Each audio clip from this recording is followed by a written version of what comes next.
The wedding was just a month away, but Talia Taylor had no idea if she should still go through with it. The reason was the same as it had been for months. He wanted to have a child with his best friend's widow. Sean Shaw had told her, "Christian was my best friend. He died so suddenly, leaving Clarice all alone. She's tried to kill herself several times. If she had a child to keep her company, maybe it would help her get through this." Talia simply couldn't wrap her head around it. She asked Sean if she wants a child, she can adopt, remarry, or even pick a donor from a sperm bank abroad. "Why does it have to be you?" Sean said. "On his deathbed, Christian entrusted Clarice to my care. Besides, she doesn't know anyone else in the city. I'm the only one she can turn to." "Sean, don't you think this is completely absurd?" But Sean just said, "It's just IVF. It's not like I'm actually going to do anything with her. I'll still marry you." She had known Sean for 15 years, and they had been dating for 13. She had finally reached the day she could marry him. She never expected fate to play such a cruel joke on her. She asked Sean, "So what will the child call you? Uncle or Dad?" A flicker of unease crossed Sean's face. "The kid can call me whatever they want. I don't care," he said, his voice laced with irritation. There was no way Talia could agree to this. Because of it, Sean had been giving her the cold shoulder for months. Sean said, "Just think it over. Clarice isn't in a good state right now, and I'm worried she'll do something rash. I'm going to go take care of her for a few days. I'll be back for the wedding." And then he left, dragging 2 enormous suitcases with him. He had packed all of his clothes and daily necessities. Talia stared at the empty wedding suite. The red paper cuttings of the double happiness symbol still stuck to the glass window now seemed like nothing but a mockery.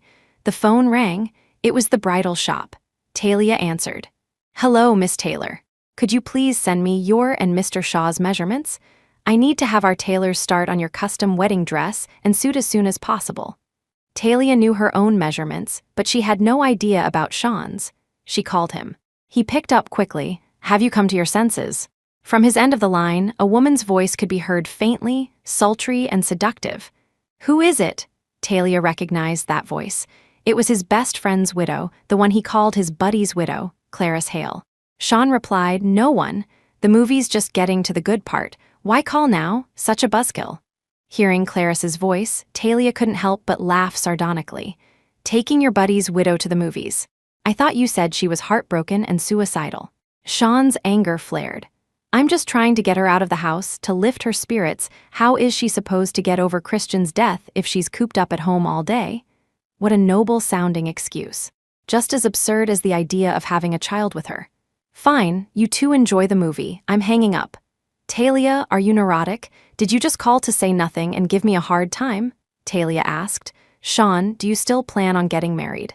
"Whether we get married or not, it won't change the fact that I'm having a child with Clarice. I have to continue my best friend's family line." "Fine. You agree?" "Yes. See, that's better. Don't worry, I'll be there on time for the wedding." Before he could finish, Talia had already hung up. Since getting married or not wouldn't affect his plans with Clarice Hale, then it was only fair to level the playing field. The wedding would proceed as planned, but she would have a different groom. Chapter 2, Talia posted on her social media feed, "Seeking a marriage partner. Know any reliable single guys? Referrals welcome." Soon, the comment section was flooded with onlookers. Someone asked if she and Sean had a fight, advising her that it was normal for men to fool around a bit, and that she shouldn't be so dramatic, or she'd chase a good man away. Someone else questioned her, asking how she could do this to Sean. Talia just laughed when she saw that. She, Talia Taylor, had been with Sean when he had nothing, supported him as he built his business, and stood by him through all his hardships. She could say with her head held high she had never wronged him. He was the one who made the outrageous demand first, treating their decade-long relationship as if it were nothing. It was time to cut her losses and start over. Her phone vibrated. Talia thought it was another one of Sean's friends coming to lecture her. But to her surprise, it was a private message from her boss. The contact, whom she had saved as the vile capitalist, was her boss, Ethan Ford. "The vile capitalist. You're looking for someone to marry? The vile capitalist. Then it should be me." Talia froze. How could she have forgotten to hide her post from her boss, the vile capitalist? "When's the wedding?" Clutching her phone, Talia typed back with trembling fingers. "In a month, the vile capitalist." Works for me, Talia from Tech. Boss, are you serious? The vile capitalist, how about we go register right now? Wait for me, I'll pick you up at your place in half an hour. Talia quickly tried to stop him. Talia from Tech. Boss, I still have a few things to take care of. Let's do it in a month. That gives you time to think it over, too. The vile capitalist, no need to think. We'll get married in 1 month. Talia stared at Ethan Ford's messages, her mind reeling for a long time. The sound of a key turning in the lock came from the front door. When Sean walked in, he didn't look happy. Talia, let's cancel the wedding for now. Clarice is still not doing well, and I don't want to hold a celebration at a time like this. It would be too much for her. Talia nodded calmly. Oh, Sean seemed a little surprised. You're not going to make a scene? Why would I make a scene? I thought you'd be angry, especially since we've been together for over a decade. Talia scoffed internally. That's right, she thought. A relationship of more than 10 years, and this is what I get. For the sake of some so-called buddy's widow, he cancels our wedding just like that. Over the past decade, he had gotten used to calling all the shots. Whatever he decided, Talia was expected to comply, to obey, never to object. Talia didn't want to argue with him, so on matters that weren't deal breakers, she was always the one to back down. But this time, she wasn't going to give in anymore. Is she feeling any better? Sean said. She still needs someone with her. When she's alone, her mind starts to wander. The baby, we need to have it as soon as possible. I see. Well, you should spend more time with her then. Sean smiled, praising her. It seems our fight had some effect after all. You've become more sensible. She hadn't become more sensible. She had woken up. Let's meow like cats together. Meow, meow, meow, meow, meow. Sean's phone was ringing. Talia was a bit surprised. Given Sean's ironclad straight guy personality, she never thought he'd use a viral pop song as his ringtone. He answered, his voice softening to a tenderness she had never received. Clarice? Oh, so it was a custom ringtone he had set just for Clarice Hale. What? Okay, I'll bring it over right now. Sean hung up, stood, grabbed his car keys, and rushed to leave. He was already at the door when he remembered to say something to Talia. Clarice left some of her clothes in my car. I'm going to drop them off for her. Talia asked. What clothes? Sean's expression suddenly turned strange. He stammered, just some ordinary clothes. Never mind, I have to go. Chapter 3, that weekend was their former teacher Mrs. Jennings's birthday. Talia got a call from the class president early in the morning. You and Sean should come together. When Talia arrived, the karaoke bar was already filled with old classmates, but Sean was nowhere to be seen. The class president looked behind her and asked, Where's your husband? Parking the car? Talia replied, He's not my husband. The class president laughed it off. Not yet, but he will be in a month, right? You two have been together for so many years, it hasn't been easy. You're at the finish line, so don't fight, just be happy. Mrs. Jennings was as cheerful as ever, though a decade had added a lot of white to her hair. She smiled and said, That's right, Talia, I've watched you two grow up together. Are you upset about the situation with Clarice? I think you've misunderstood. Sean and Christian Jones were always very close. Now that Christian is gone, he's just helping to take care of Clarice as a good friend would. You should have faith in your decade-long relationship. Mrs. Jennings had been their English teacher, always kind and approachable. Talia had always liked her, but this wasn't high school anymore. A teacher could impart knowledge, but she couldn't teach her how to manage a marriage. Mrs. Jennings, I know what I'm doing. Thinking she had gotten through to her, Mrs. Jennings looked even happier. You were always a smart kid, I'm sure you understand. Just as she spoke, Sean pushed the door open and walked in. Happy birthday, Mrs. Jennings. Mrs. Jennings beamed. Thank you. You and Talia are getting married soon, too. I'm so happy for you both, but in the next second, her smile froze. Clarice Hale was right behind him, draped in his jacket, her hand linked through his arm. She smiled and handed a gift to Mrs. Jennings. Hello, Mrs. Jennings, I'm Clarice Hale. I'm so sorry, we should have been here earlier. It's all my fault. My period suddenly came, and Sean had to run out and buy me some pads which held us up. Sean. That name, spoken so intimately, said everything. The class president was also stunned. He clapped Sean on the shoulder and reminded him, Talia's right here. Why did you bring her? Sean said. Clarice has been in a bad emotional state lately. I couldn't leave her alone. Then what about Talia? Sean glanced at Talia and said nonchalantly, It's fine, Don't worry about her. He solicitously led Clarice to the sofa, placing a spread of fruits and snacks in front of her. Don't be nervous. Everyone here today is a friend of mine. They'll all take care of you. Clarice leaned against his shoulder like a delicate bird. I only feel safe when you're here. Everyone who came to celebrate Mrs. Jennings's birthday was an old classmate. Who didn't know that Sean and Talia were a couple? Seeing the scene before them, no one knew how to react. Especially the class president, who had probably intended to help Sean and Talia patch things up. Talia knew the class president was warm-hearted and meant well. But in this situation, it was clear his good intentions were useless. Mrs. Jennings's birthday party passed in a cloud of awkwardness. When it was over, everyone felt a sense of relief.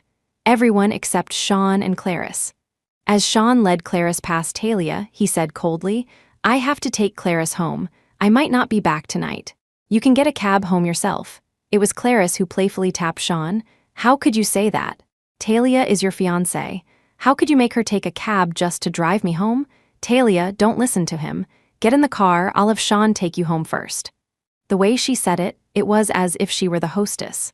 And Talia was the outsider.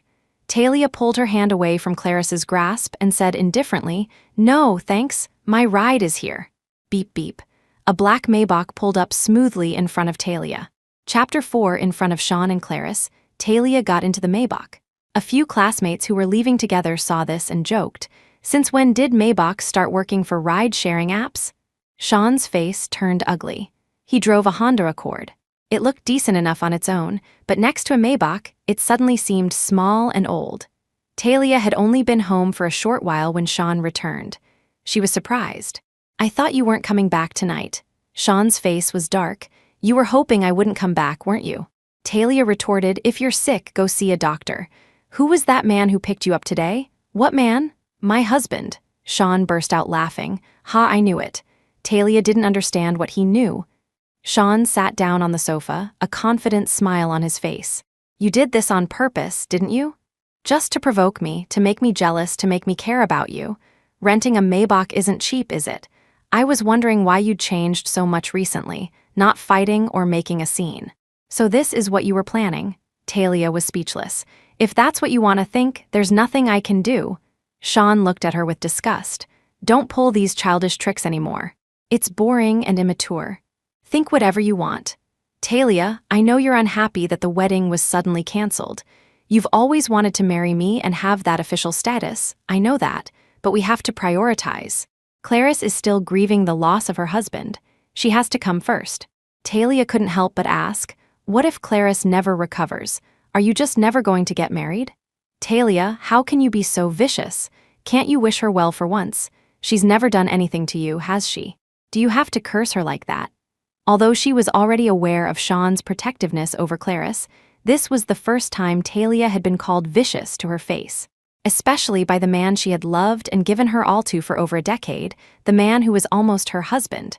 Talia's heart grew even colder. "Give me your car keys." Sean was on guard. "What do you want my car keys for?" "I need to get my things from your car." She had once hand-woven a good luck charm for Sean, which hung from his rearview mirror. It was to wish him safety and success. The Sean of today was no longer worthy of her wholehearted love.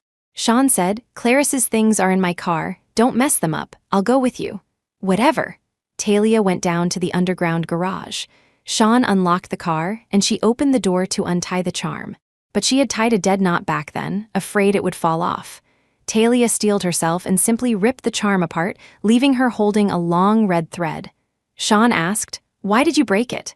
"If it's broken, it's broken. It's not needed anymore." As Talia got out of the car, she caught a glimpse of something small and black in the crevice of the passenger seat. She gently pinched it and pulled it out. It was a pair of women's black stockings. There was no need to guess whose they were. This must be the ordinary clothes Clarice had left in Sean's car. Sean urged her, "Are you done yet? Stop rummaging around." Talia, her face expressionless, stuffed the stockings back where she found them. "I'm done." The moment she was out of the car, Sean immediately closed and locked the door. Talia didn't care. She clutched the tangled red thread in her hand and threw it into the nearest trash can. Her phone rang. She answered it. "Hello, when are you free? The wedding can be in a month, but let's get the license first." It was Ethan Ford. There's no rush, is there? Talia said. Getting a license is so easy these days, we could even do it on the day of the wedding. Sean suddenly caught a keyword. License? What license? Chapter 5 on the phone, Ethan Ford asked, your ex-boyfriend. He had already automatically added the ex prefix to Sean. Talia replied, yeah, you should move out as soon as possible. Okay, look at your schedule for getting the license. Let me know when you've decided and I'll make time. After she hung up, Sean stared at her suspiciously. Who was that on the phone so late? Talia said, someone asked me to go get a marriage license with them. Sean scoffed. Talia, that trick was clever once. Playing it again is just pathetic. Talia took a deep breath. Oh, are you listening to me? Don't worry. I'll never bring this up with you again. Sean was satisfied. It's getting late, I have to get back to Clarice. Go ahead. As he was leaving, Sean turned back and said to Talia, just wait a little longer. Wait until Clarice is in a better state. You've been with me for so many years after all, I'll still give you the status you deserve. This time, Talia said nothing at all. The next day, Talia started packing her things. She didn't have many clothes. The only thing that truly mattered was her computer. As a programmer, all her project code from over the years was on it. When Ethan came to pick her up, he saw her with just a laptop bag slung over her shoulder and raised an eyebrow. Is that it? Talia nodded. Yeah, this is it. I thought girls liked to buy lots of pretty clothes and bags. Of course they do. Who doesn't like pretty clothes and bags? But in the early days, when Sean was starting his business, their finances had become tight. Talia had sold her jewelry and hadn't bought new clothes in years. She just packed her essentials and donated the rest to a charity organization. Looking at her thin bag, Ethan said softly, I'll take you shopping this weekend. You don't have to. Why not? I haven't got my paycheck for this month yet. Ethan couldn't help but let out a soft laugh. I'll give you an advance. Talia licked her lips, still a bit timid. Boss, are you really sure you want to marry me? Why do you ask? Is your family pressuring you a lot to get married? They are, and being married helps increase the shareholders' confidence in me. It's good for the company. No wonder. I was thinking, a vile capitalist like you would never make a losing deal. What did you call me? Talia waved her hands frantically. Nothing at all. Ethan's lips curved into a smile. You should change my contact name sometime. I'll do it right now immediately. Talia quickly changed the vile capitalist to humanity's true beauty. She held her phone up to Ethan's face. See, I changed it. Ethan glanced at it, then steered the car to the side of the road and stopped.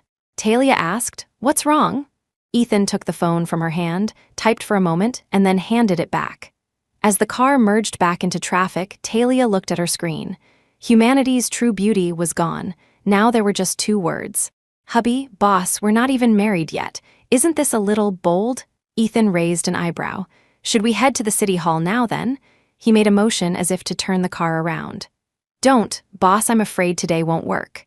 All right, what's your excuse today? My official documents are still registered under his household. When Sean received Talia's call, he was out shopping with Clarice. She was trying on a strapless mini dress, preening in front of the mirror, deliberately showing off her figure. Seeing Sean's mesmerized expression, she secretly snapped a picture of him. Then she took a selfie. She posted it to her social media feed. The caption read, I guess Cupid's aim was off before, but now you're finally by my side. There were 2 pictures. One was her sexy selfie, and the other showed Sean staring at her, entranced in the background. She savored the feeling of having Sean wrapped around her little finger, which greatly satisfied her vanity. But soon, Sean's attention was no longer on her. He was frowning as he answered a call. Talia, didn't I tell you I'm with Clarice these few days? What are you calling for now? Where are my residency papers? What do you need them for? I need to get a new document. What kind of document? Clarice, not wanting a man's attention to stray from her, deliberately raised her voice. Sean, do I look good in this dress? Sean's focus was immediately pulled back to her. Watching Clarice strike a cute and sexy pose for him, Sean just wanted to end the call quickly. There in the 3rd drawer of the cabinet in the living room. I'm really busy lately, so don't call me unless it's an emergency. That's all, bye. Chapter 6, they were almost at Ethan's house. Talia figured the public records office at the police department would be closing soon anyway. She could go another day. But for now, she had set up camp at Ethan's place. She actually thought it would be better to rent her own apartment. But Ethan's reasoning was, living separately right after getting married. If a reporter snaps a picture, they'll have a field day. In the end, out of professional courtesy to her boss, Talia had no choice but to stay at Ethan's house. However, she insisted on staying in the guest room. Ethan didn't push her on that. But as she was busy putting her clothes away in the closet, Ethan leaned against the doorframe, arms crossed, watching her. "Talia, when I said I want to get married, I meant a real marriage." Talia didn't understand what he meant and nodded. "I know. We have to go through the legal process, get a real license, so those gossip reporters have nothing to dig up." Ethan slowly emphasized, "I mean a real marriage, not just legally, but in terms of daily life as a married couple." This time, Talia understood. Her face flushed slightly, and her movements as she put away her clothes became a little unnatural. Seeing her discomfort, Ethan's lips curved into a slight smile. "Don't be scared. It's not like I'm going to eat you." It was 3 weeks later when Sean finally returned home. During those 3 weeks, he had accompanied Clarice, doing all sorts of things she enjoyed. He went with her to Disneyland, watched the sunrise with her at sea, and saw the Milky Way with her in the desert. When they got back, Clarice told him, "Sean, I'm pregnant. A child can't be without a father. Are you really going to let our child be called a bastard with no dad? Christian entrusted me to you to take care of me. We can raise the child together. In the future, he can pay respects to Christian's grave as his godfather. Isn't that the perfect solution? Talia, you may have over a decade of history with her, but you're not married yet. As long as you're not married, you're both single. It's no one's business who you marry. If she wants to cause a scene, let her. I'm already carrying your child. It's not like she can drag me to get an abortion, right?" Hearing that last sentence, Sean roared in anger. "She dares. If she lays a single finger on our child, I'll make her life a living hell." Clarice leaned into his embrace and cooed, "Oh, Sean, you're so manly. No wonder Talia was so devoted to you all these years. What woman wouldn't fall for you? Even I." After a journey filled with sweet nothings and flirtatious praise, Sean's vanity was immensely satisfied, and he felt smug. But when he got home, his mood was a little complicated. He still felt a slight twinge of guilt towards Talia. He opened the door and found the living room empty. The bedroom door was locked. He walked over and knocked. "Talia, are you in there?" No one answered. "I'm sorry, but I'm afraid I have to break my promise again. I don't think I can marry you. Clarice is pregnant, and I can't let my child grow up without a father. I have to take care of her and the baby for Christian, so I'll have to let you down. How about this? I'll give you $2,000 as compensation for all these years. If you don't say anything, I'll take that as a yes. I did the math. 100 a year, we were together for over a decade, so a little over 1,000 should be enough. But since you were so devoted to me, I'll round it up to 2,000 for you." Chapter 7, Talia? When there was still no response, Sean twisted the doorknob, but the room was completely empty. Talia had left the house at her usual early hour, but when she arrived at the city hall, Ethan was already there.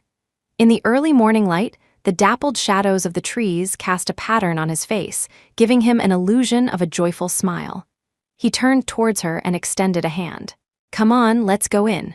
Talia, slightly flustered, reminded him, "Boss, you might not know how the process works here. We have to take a number first, then wait to be called." But Ethan said, "I know, I've already got one." He pulled a carefully folded ticket from his pocket. The number 1 was printed starkly on it. Talia was stunned. "Just how early did you get here?" she asked. Even though it was a weekday, the date was considered auspicious, and many couples had specifically chosen this day to get married. Scalpers had been lining up since the crack of dawn. For Ethan to have gotten the first ticket under these circumstances was truly astonishing. Talia couldn't help but add, "You didn't come here last night to wait in line, did you? Even if your family is pressuring you, you don't have to be in that much of a hurry." Ethan's expression didn't change. Just as with her previous questions, he let her assume she was right. He then extended his hand to her again. "Let's go. The sooner it's done, the sooner I can relax. Are you afraid I'll back out?" She was the one who had hit the jackpot here. "Yes," Ethan nodded, seemingly serious. "I'm afraid you'll back out." He held his open palm in front of her, an invitation. Talia hesitated for a moment before placing her hand in his. The moment he held it, she expected to feel awkward, but it actually felt nice. Ethan's hand was warm and dry, and once he held it, he didn't seem to have any intention of letting go. It was only when they had to fill out the registration forms that he finally released her to pass her a pen and a form. They were the first couple to register that day, so they had plenty of time. The rest of the process verification, photos went smoothly. The clerk handed them the red marriage certificates with a smile. You two are very compatible. Your star signs are a great match too. You're going to be very happy together. Talia was a little dazed. Really? She knew nothing about Ethan's personal details. She had only just seen his birth date on the registration form and hadn't had time to think about zodiac signs or compatibility. Ethan, however, was the complete opposite. He seemed to know everything about her. Yes, Leo and Sagittarius are a great match, and you're a rising Aquarius while I'm a Sun Leo. We're compatible in every way. He rattled off the details as if he had memorized them. Talia was floored. I don't even know my own rising sign. Ethan explained gently. I had a master astrologer look at our charts beforehand. He said we're a match made in heaven. Astrologers have such a wide range of services these days. Yes, a true scholar of both Eastern and Western arts. They walked out of the city hall, discussing the mysterious astrologer. Talia stood amidst the bustling couples, following Ethan down the steps in a daze. When they reached the curb, she instinctively looked down at the red certificate in her hand, as if in a trance. She was married. The thing that had once seemed as difficult as climbing to the sky now seemed so simple. All it took was changing the person. Ethan's voice brought her back to reality. He opened the passenger door. Wife, get in the car. Chapter 8. The title made Talia feel a little flustered, but she had no reason to refuse or correct his choice of words. The thought that Ethan was her boss still made her throat tighten with nervousness. Boss, I can actually just take a cab to the office. Ethan kept his eyes on the road as he drove. You don't have to work today, but it's Wednesday, a work day. A slight curve appeared on Ethan's lips, a smile that grew more obvious by the second until he couldn't suppress it anymore. He said, his voice full of cheer, today is a special day. We should celebrate. What do you want for lunch? Japanese, hot pot, or barbecue? These were all Talia's favorite foods. Talia thought for a moment. Let's do hot pot. Since we're celebrating, we should have something lively and steaming. Ethan drove her to a fancy hot pot restaurant in a converted villa. In the past, Talia would have just taken a picture of a place like this and walked away. But today, with a capitalist like Ethan footing the bill, she could finally walk in with a clear conscience. The restaurant certainly lived up to its price tag. From the menu to the napkins, every detail was exquisite. Ethan handed the menu to Talia.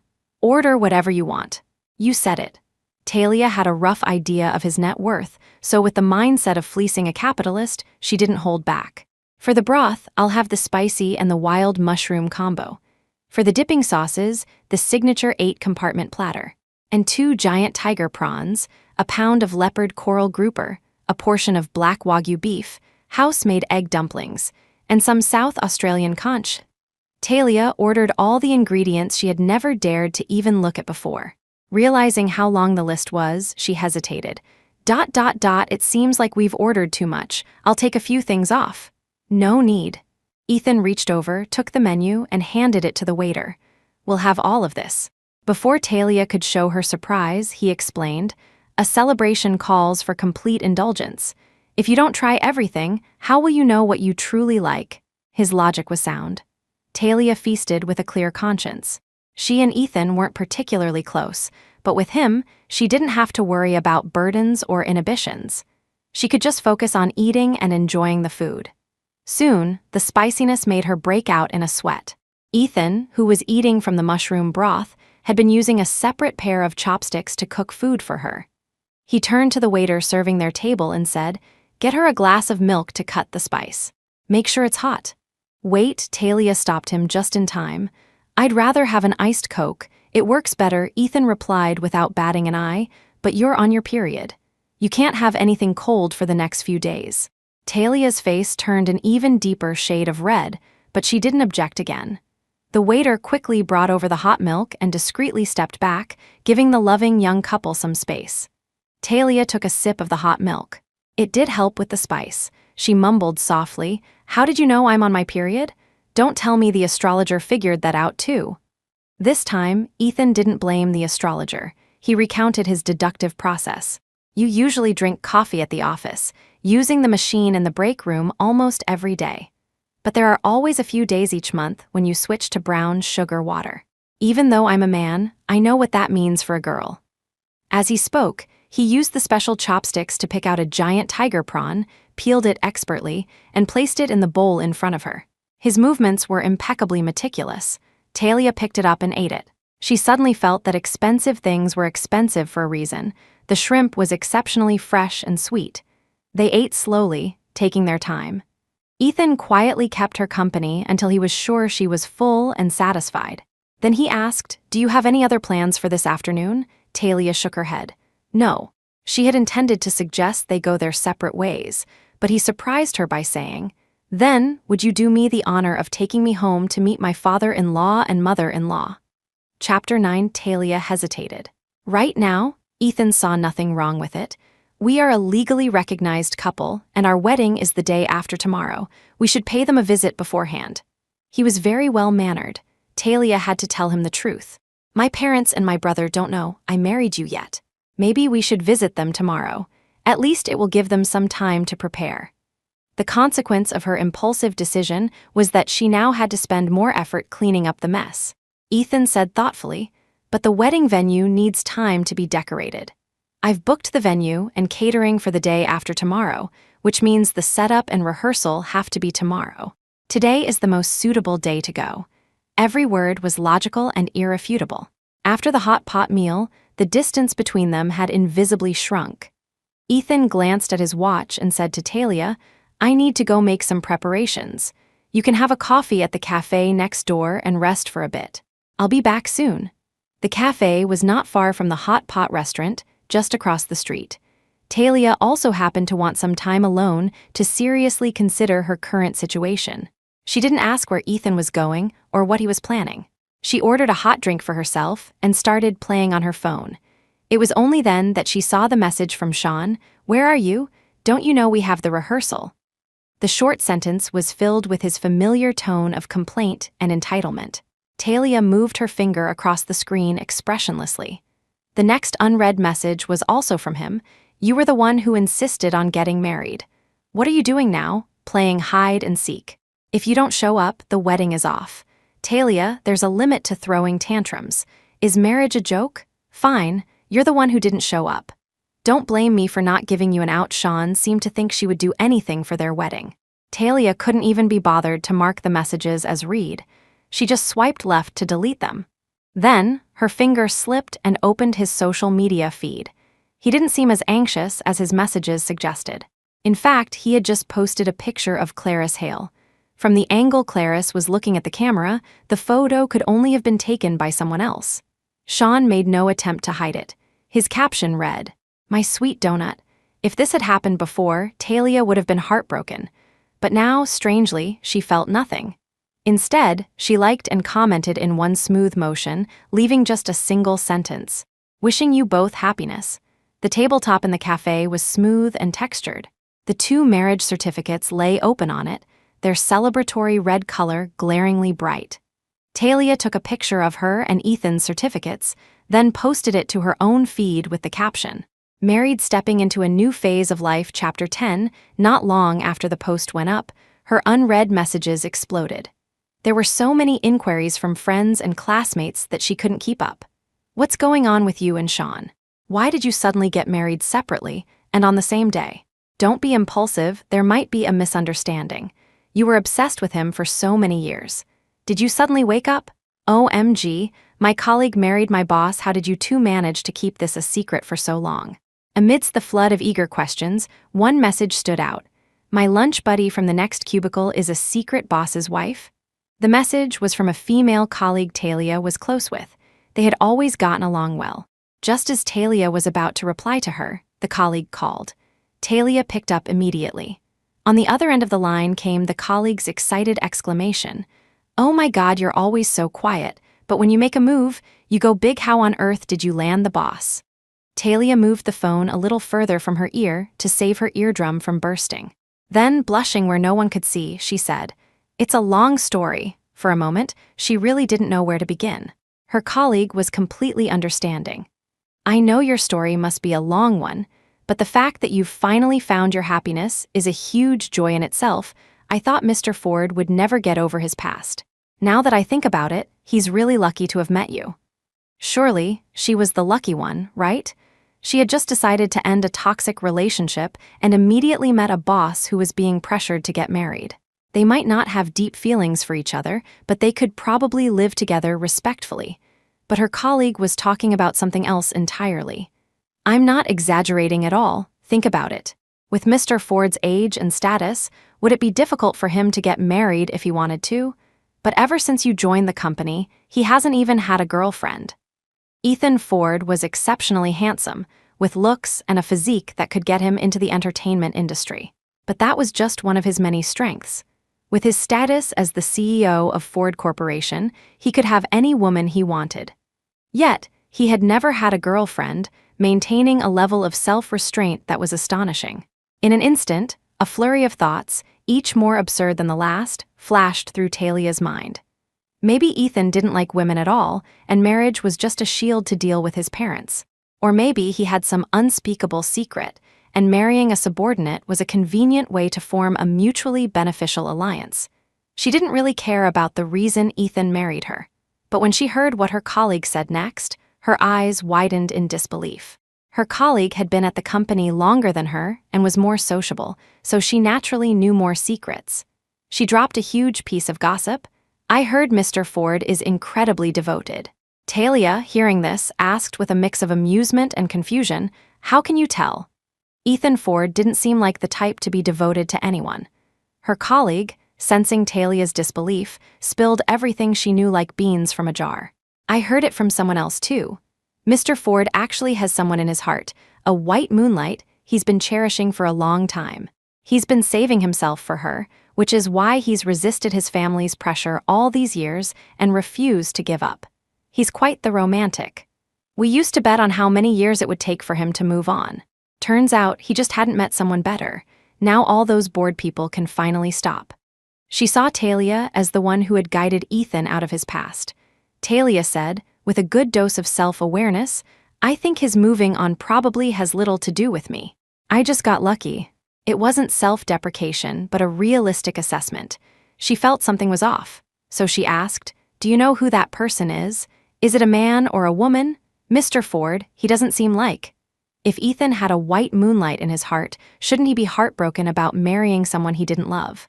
But he seemed to be the exact opposite, even in the mood to celebrate. Her colleague couldn't answer this question. "I don't know. Mr. Ford is very good at hiding things. He's never left a single clue." Talia hung up the phone with a head full of doubts. Before Ethan returned for her to ask him about it, her phone rang again. She thought it was another acquaintance calling about her social media post, but when she glanced at the screen, she pressed the reject button without hesitation. The call was from Sean. It was rare for him to call her proactively, but she no longer wanted to answer. Talia took a sip of her drink and continued to ponder her colleague's words. Could a calm and rational person like Ethan also be blinded by love? Before she could figure it out, Sean called again, relentlessly. She rejected the call twice more and finally set her phone to silent mode, but it was no use. He was like a persistent ghost. Talia, thoroughly annoyed, finally dragged his number into her blacklist. Her world was finally quiet. But less than 10 minutes later, an unknown number lit up her screen. The phone rang for a long time. Just as it was about to go to voicemail, Talia answered it. She just wanted to know what else he was going to pull. As she brought the phone to her ear, she was met with his furious question, "Are you out of your mind?" Chapter 11. Sean's voice was filled with rage. He genuinely couldn't understand why she would do this. Talia had argued with him countless times and was mentally and physically exhausted. She had no energy for another pointless conversation. "I'm perfectly lucid," she said calmly. "In fact, I've never been clearer in my life. You and Clarice Hale should have a good life together. I wish you an early and happy family." As soon as she finished speaking, before Sean could erupt again, she hung up and turned off her phone. The moment the screen went dark, that chapter of her life was definitively closed. Feeling a sense of relief, Talia went to the restroom. She splashed cold water on her face and fixed the makeup that had been smudged by the steam from the hot pot. When she returned, there was another figure by her seat, a frantic-looking Ethan, talking to a waiter. Did something happen? The waiter noticed Talia first. He pointed in her direction and said to Ethan, "Sir, please don't worry. See, she's back." Hearing this, Talia was about to ask what was going on when Ethan suddenly spun around and pulled her into a tight embrace. Ethan was tall, with broad, reliable shoulders. Caught off guard by his hug, her first instinct was to push him away, but then he choked out, "Thank God." Talia pressed her cheek against his shoulder, confused. "What's wrong with you?" "As long as you're okay," Ethan said, not really answering her question. He held her tightly, his voice trembling. "I was so scared. I thought you had second thoughts, that you turned off your phone and left to avoid marrying me, that you were never coming back." It turned out he had returned to the cafe right when Talia was in the restroom. The seat where she had been sitting was empty, and her phone was unreachable. He had started to panic. The waiter, who had never seen a couple so dramatic after just a few minutes apart, shrugged and went back to his station now that everything was fine. A faint blush crept up Talia's face. She gently reminded Ethan, "This is a public place. You should probably let me go. Besides, I can't breathe." As if afraid she would run away, Ethan hugged her even tighter, as if trying to merge them into one. "Sorry," he said, quickly realizing and loosening his arms. He carefully examined her, and seeing no discomfort other than a slight flush, he breathed a sigh of relief. Talia took a deep breath, her breathing instantly easing. "It's okay." Ethan looked at her phone, which lay on the table beside her, still turned off. He quickly guessed the reason. "Did your ex-boyfriend harass you again?" The moment he mentioned Sean, his gaze turned icy, though his tone when speaking to Talia remained gentle. "You don't have to worry about anything, just leave it to me to handle." Talia didn't ask what he planned to do. Sean was no longer her problem. They left the cafe together, planning to visit Talia's parents and brother as soon as possible. It was then that she saw the back seat, an entire trunk of Ethan's car piled high with gifts. There were items suitable for elders, like ginseng, deer antler, and high-end fruit baskets, as well as luxury watches and bags with logos recognizable even to the most fashion-oblivious. There were even Disney princess toys for a child. The variety was so extensive it could have stocked a store. Ethan smiled and explained, "This is my first time visiting. I can't show up to meet my in-laws empty-handed, so I bought a few things. It was a bit rushed, so there might be some things I missed. Why don't you help me take a look? There's still time to fix it." Talia was stunned. This was the urgent matter you had to take care of. If she had known, she would have tried to stop him. The gifts were numerous and heavy, just carrying them into the house would be a chore. But the most important thing was his selection of gifts. It was perfectly tailored to her family's tastes. Not a single item was out of place. "I heard that for visiting elders, nutritional supplements and fruit are a must, so I got some of those first. Then, for your father, who likes to collect fine wines and watches, and for your mother, who likes bags and scarves, I also heard your brother and sister-in-law love to travel, so I got some travel agency vouchers." He listed everything matter-of-factly, not even forgetting what her little niece liked. As she listened, a suspicion slowly formed in her mind.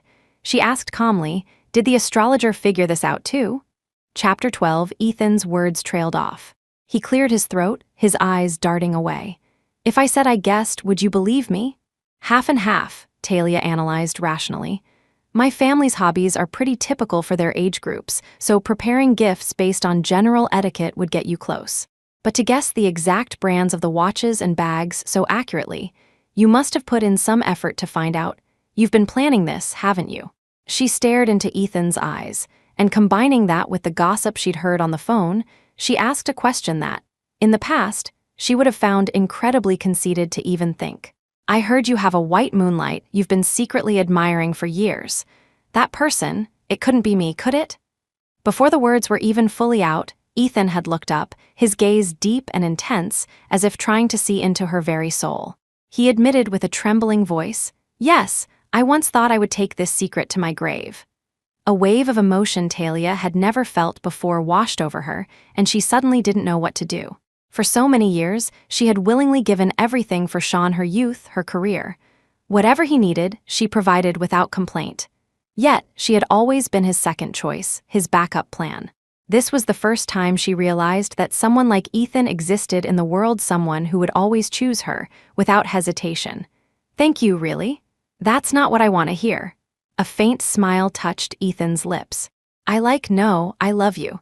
Now that you finally know this secret, it makes me incredibly happy. If anyone should be thanking someone, it should be me thanking myself." His love required nothing in return. Talia looked at him, almost speechless. Of course, she knew what he wanted to hear. But so much had happened in just half a day that her mind was in turmoil. She couldn't even sort out her own feelings for him. Fortunately, Ethan had confessed his feelings without demanding a response from her. Talia came from a rather traditional family. Her parents lived with her brother and his family. When they arrived, the whole family happened to be home. The news of their marriage was like a bombshell. Talia's parents had assumed she was bringing home a serious boyfriend and had been quite welcoming to him. But when they learned they were already married, their smiles instantly froze. Her mother, Mary, said with a worried expression, "The last one you picked was so, and now you've finally gotten off that dead-end street. Only two." Sai, Talia's sister-in-law, Sarah, couldn't help but chime in. "Yes, are you too serious? Mr. Ford, you said you're her boss. How long have you known each other?" If it had been a long-term secret romance, it might have been more understandable. Talia's brother, David, was still fuming about his sister's previous choice. Now, looking at Ethan, though he tried not to be biased, his expression was still unnatural. Who announces their marriage on social media before telling their family? Her father, Arthur, said nothing at all, retreating to the balcony to stare at his chessboard and sulk. In the large living room, only Talia's little niece, Lily, showed any interest in the stranger. She curiously sidled up to Talia and asked, "Auntie Talia, is this your boyfriend?" Lily looked up at Ethan with her large, grape-like eyes, full of curiosity. Talia braced herself and introduced him. "We're already married. To be precise, he's your new uncle." Lily gasped, her eyes growing even brighter and more curious as she looked at Ethan. Ethan saw his opening. He took a gift from the pile and handed it to her. "Little princess, this is our first time meeting. Your new uncle didn't know what you like, so he brought Elsa to keep you company. I hope you like her." An Elsa doll was a surefire hit with girls her age. Lily happily accepted the gift. "Thank you, Uncle Ethan." Seeing Ethan's bribery plan succeed so well, Talia first shook her head in amusement, then couldn't help but smile. She hadn't expected him to be so good with children. Her brother and sister-in-law, seeing their daughter warm up to Ethan so quickly, still felt he was a stranger, but were now willing to give him a closer look. They exchanged a glance and reached a silent consensus. He seemed far better than Sean. Chapter 13, Ethan sensed the subtle shift in mood. He immediately took Talia's hand and, adopting a reliable posture, introduced himself. "First, I must apologize for my presumptuousness today. A visit like this should have happened before I proposed to Talia, but things happened suddenly, and I'm a bit late. But please believe me, my feelings for Talia are genuine. I've been in love with her for many years." He first recounted his story of unrequited love for Talia, then added with regret, "I thought Sean was her choice, so I had to bury my feelings. If I had known she had chosen the wrong person and wasted all these years, I would have spoken up sooner." No one in the Taylor family had a good impression of Sean, so his words resonated with them. Especially Talia's mother, Mary. She wiped her eyes and changed how she addressed him. "Ethan, is it okay if I call you that?" We were against her being so impulsive, afraid she would make the same mistake again. "But you seem like a dependable man. Please stay for dinner tonight." This was her way of accepting him as her son-in-law. Ethan naturally agreed. "Of course, thank you, Mom." Talia's brother, David, had only known he was his sister's boss and had no idea of his age. Now, learning how young he was, he found him and his sister to be a perfect match. He couldn't help but praise, "Mr. Ford, you're so young and accomplished." Ethan responded modestly and smoothly transitioned to a new topic, discussing the recent stock market performance with David, who nodded in agreement. Talia glanced at her watch. Less than an hour had passed since they arrived, and Ethan, with his excellent performance, had already won over everyone in the family except her father. Arthur couldn't find any fault with his new son-in-law, but the fact that he and Talia had gotten married without telling anyone still bothered him. Seeing his son and Ethan getting along so well, and his wife preparing dinner, he couldn't help but huff at the chessboard in front of him.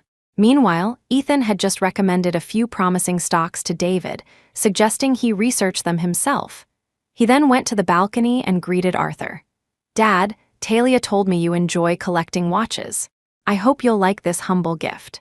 He didn't mention that he had researched this hobby himself, instead attributing it to Talia's suggestion, expressing his sincerity while subtly implying a level of intimacy with Talia that didn't yet exist. Arthur was still skeptical. He wanted to use this opportunity to put Ethan in his place. Without even looking at him, he moved a chess piece and said, "Just put it there." Ethan didn't feel slighted in the least. He sat down opposite Arthur. After a moment, he understood the intricacies of the endgame on the board and said seriously, "Dad, perhaps you could try moving the pawn on your right?" Arthur snorted. "That sacrificial piece." "Sometimes, even a sacrificial piece can be useful," Ethan suggested with a good-natured smile. "I've memorized the board. If you make a wrong move, I promise I can restore it for you." Arthur was finally convinced. After a few moves, the endgame was indeed solved. Ethan remained calm and composed, smiling as he helped restore the board, but Arthur stopped him. "Not so fast. If you have time, let's play a game. Besides collecting and studying watches, chess was his greatest hobby." Ethan had a wide range of interests and happened to be skilled at chess as well. The two played a couple of games before dinner. By the time Talia came to check on them, they had become fast friends, talking like old pals. Arthur spoke to him about his daughter's past with a sigh. When she was in school, she was so competitive, always trying to be number one in every subject.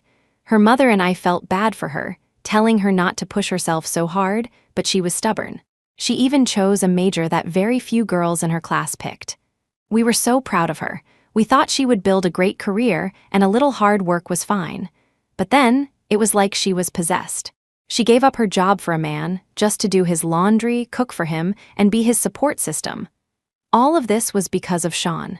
Chapter 14. Talia, instantly embarrassed, cut in, "Dad, what are you talking about?" Back then, she had been too close to the situation to see anything wrong with it. It was only now, after giving up on Sean, that she realized how absurd her past actions were. She wished she could find a hole to crawl into. Ethan smiled and came to her rescue. "Dad, but now you have me, right? I won't let her suffer even the slightest bit of injustice ever again." Arthur looked from Ethan to his daughter and finally broke into a satisfied smile. "Good, let's eat." The Taylor family's home-cooked meal couldn't compare to the culinary artistry of the villa restaurant, but it was warm and inviting. The whole family gathered together, laughing and talking without any rigid formalities. Just as he had at lunch, Ethan served Talia food. Her acceptance was much more natural this time. She no longer peppered her sentences with "thank you." Seeing this, her sister-in-law, Sarah, whispered to her husband, "I think this one is much more reliable. He's giving her all her favorite dishes. He might not seem down to earth, but knowing how to care for someone is a good thing." The rest of her words were drowned out by Ethan praising Mary's cooking. The dinner was lively. They sat in the dining room, but the living room TV was on. Her niece, Lily, couldn't sit still after she finished eating. She started running around the house with her Elsa doll. After a gentle scolding from her mother, she went over to Ethan and looked at him curiously. Although she had already changed how she addressed him, this new uncle was still a stranger to her.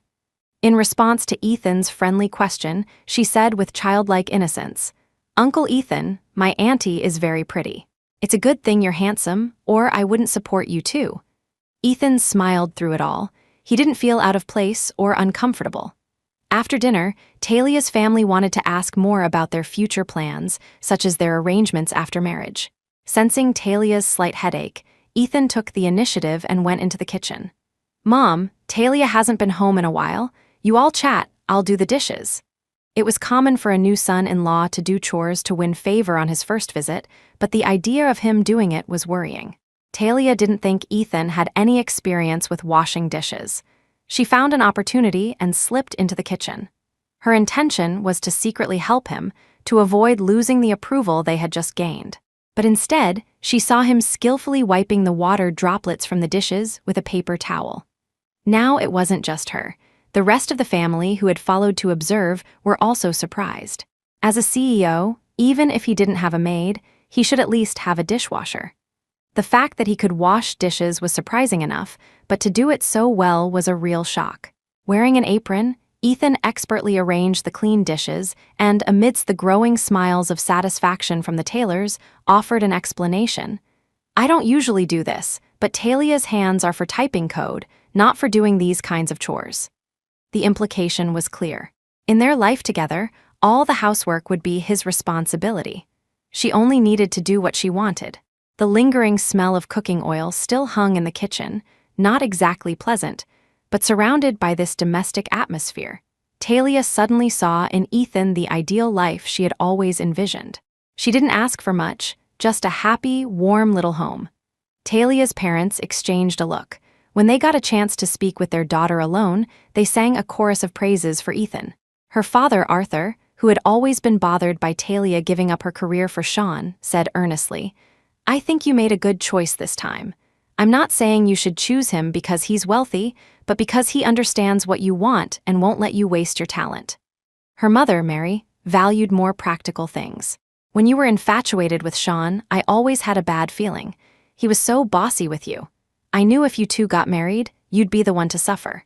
But Ethan is different. Like your sister-in-law said, he knows how to care for someone. You two are much more suited for marriage." They both genuinely approved of Talia's choice. Hearing their words warmed her heart, and she instinctively glanced at Ethan's back. That night, Talia had intended to stay at her parents' house. As Ethan had said, she hadn't been home in a while. At 7 p.m., she told him, "You can go home first. I'm staying here tonight. I'll see you at the rehearsal tomorrow." Ethan respected her decision, but before he could respond, her mother interjected, "No, there's no room for you to stay here tonight." Talia was surprised. "Isn't my room still the way I left it?" Her mother immediately used her niece as an excuse. "Her kindergarten teacher said she needs to start sleeping on her own. Since you're never here, we decided to let her sleep in your room." Chapter 15, Lily was engrossed in her conversation with the Elsa doll and showed no objection to her grandmother's words. And so, Talia was inexplicably kicked out of her own home, along with Ethan. As they were leaving, her mother pulled her aside and whispered, "I think Ethan is a great guy. Since you're already married, you need to hold on tight and never look back." She was truly worried sick about her daughter. Talia, knowing how much she had hurt her family over the past few years, gave a slight nod in agreement. Ethan drove her back to his place. They hadn't had their wedding ceremony yet, but it was perfectly normal for a legally married couple to live together. She didn't object, but as bedtime approached, she grew anxious. "I think I need to go back for a minute," she said helplessly. His house had everything, including a full set of disposable toiletries for guests, more thoughtful than some five-star hotels. But Talia couldn't bring herself to sleep in a bathrobe, nor did she want to wear the same outfit to the rehearsal the next day. While her clothes weren't shabby, wearing the same thing to her wedding rehearsal as she did to get her marriage license felt inexplicably odd. "If you don't mind, you can take a shower first and wear one of my shirts." Ethan took a neatly ironed shirt from his closet and handed it to her. The shirt carried the faint scent of the closet's potpourri, a fragrance very similar to the cologne he often wore. Talia felt a little embarrassed, but wearing his shirt as a nightgown was better than wearing a bathrobe or his pajamas, which felt far too intimate. She put down her things and said softly, "Okay, I guess." Ethan watched her go into the bathroom. He sat alone by the floor-to-ceiling window, his heart filled with an unprecedented joy. A wish he had held for years was finally coming true. The peaceful and beautiful atmosphere was broken after a long while by the urgent ringing of a phone. It was Talia's phone, which she had left on the small table. After returning to her family's home, she had turned her phone back on, thinking the harassment was over. She hadn't expected it to last only until the evening. A strange number flashed on the screen. Ethan, suspecting who it was, answered the call. He didn't speak, waiting for the other person to talk first. The person on the other end was indeed Sean, who launched into a tirade. "Are you done with your games? I already agreed to marry you. What more do you want? If you keep this up, let's just break up. I don't care what that photoshopped picture on your feed is about. Delete it right now. The photos are real. And thank you for breaking up with her." Ethan's cold, amused voice cut through Sean's obnoxious monologue. Sean was momentarily stunned. Who are you? Where's Talia? Ethan couldn't be bothered to waste his breath on him. He simply informed him, the day after tomorrow is my and Talia's wedding. You're welcome to attend. It's at? He named the most luxurious hotel in the city. It was rumored that a famous movie star's wedding of the century had been held there, but Ethan's arrangements were even more extravagant. He hadn't just booked a hall, he had booked the entire hotel. The call was hung up, the number deleted from her history and immediately blocked.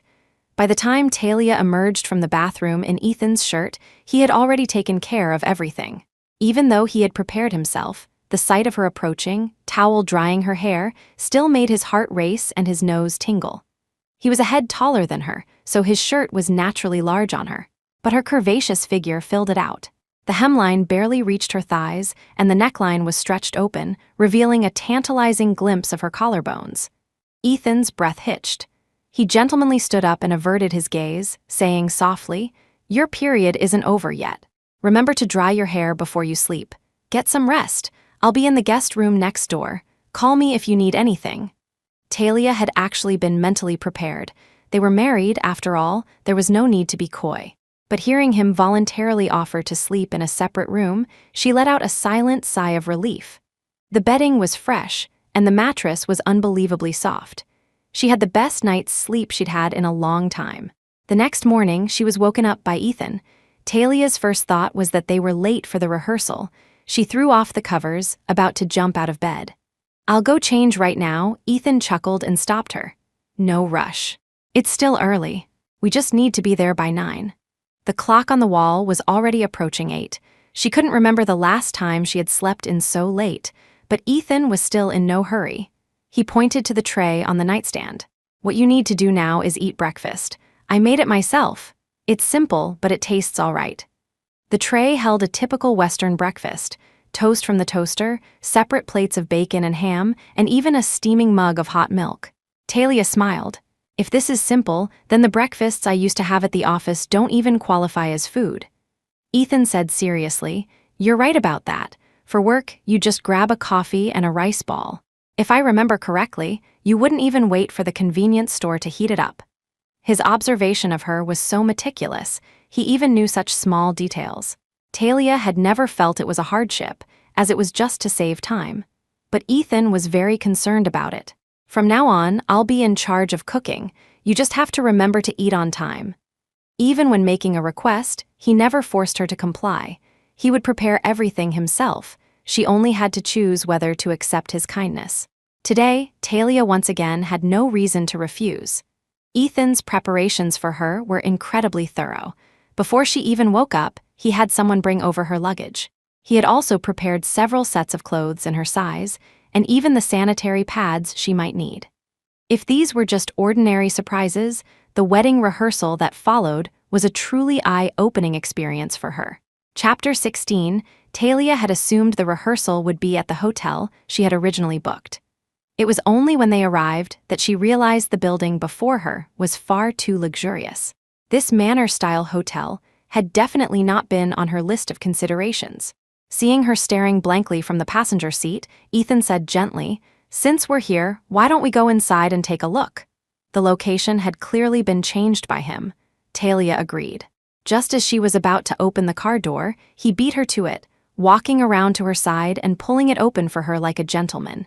He extended his hand and said, "Let's go." Ethan waited patiently for her to place her hand in his, then held it with just the right amount of pressure.